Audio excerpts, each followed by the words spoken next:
Welcome to Business Book Daily.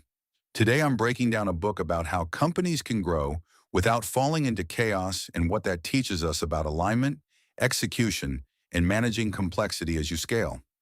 I'll cover the big idea, the practical business lesson, and three sharp insights you can use right away. Let's get into it. But first, a word from our sponsor. Want to sell more without adding fixed payroll? A lot of smart operators hire commission-only reps, experienced salespeople who get paid only when they produce results. If that sounds like a smarter way to scale, post your opportunity at commissiononly.com. Thousands of motivated reps are actively looking for performance-based roles right now. Commissiononly.com. Today's book is Scaling Up by Verne Harnish. Harnish is a growth advisor, entrepreneur, and founder of the Entrepreneurs Organization who spent decades helping leadership teams scale their companies. His core argument is simple. Companies grow well only when they build discipline around four things: people, strategy, execution, and cash. That's what makes this book useful. A lot of businesses think growth will solve their problems. More revenue, more customers, more momentum. But in reality, growth exposes every weakness in the business. Loose communication turns into confusion.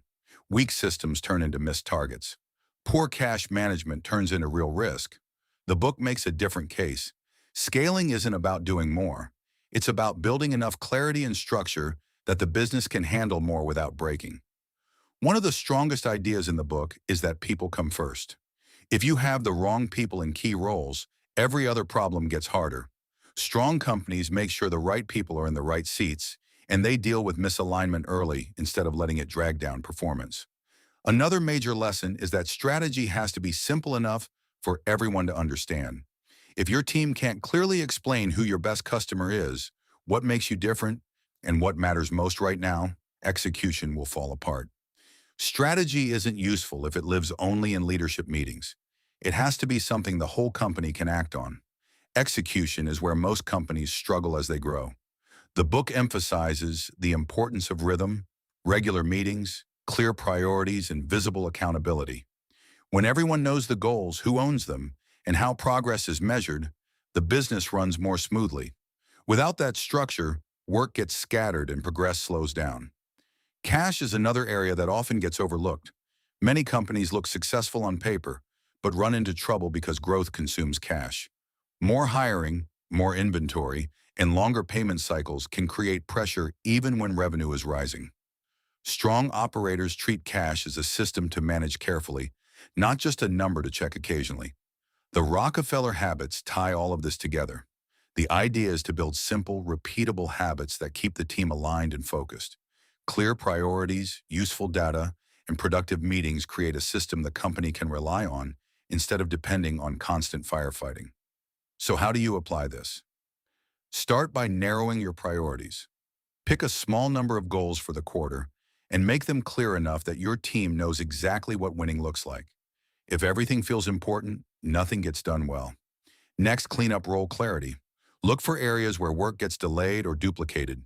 That usually means ownership isn't clear. Define who owns what, who makes decisions, and who's accountable for results. Then improve your meeting structure. Set a regular rhythm for check-ins and planning. Keep meetings focused on solving problems and moving priorities forward. If a meeting doesn't lead to action, it's not helping the business.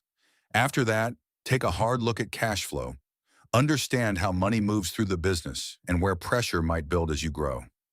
Fixing timing issues in billing, collections, or expenses can make a bigger difference than chasing more revenue. Finally, make your strategy easier to repeat. Write down your core customer, your main advantage, and your top priorities. Then check if your team can explain the same thing clearly.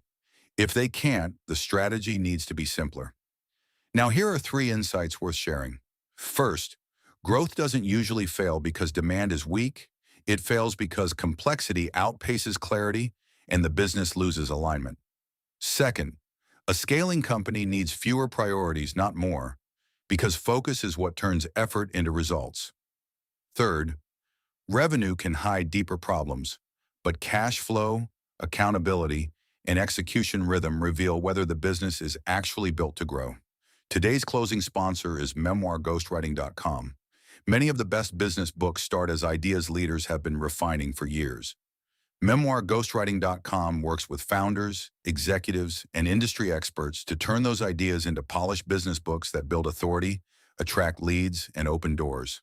They handle everything from interviews to writing to editing to publishing. If there's a book in your head that should already be helping your business, learn more at MemoirGhostwriting.com. That's it for today. See you next time.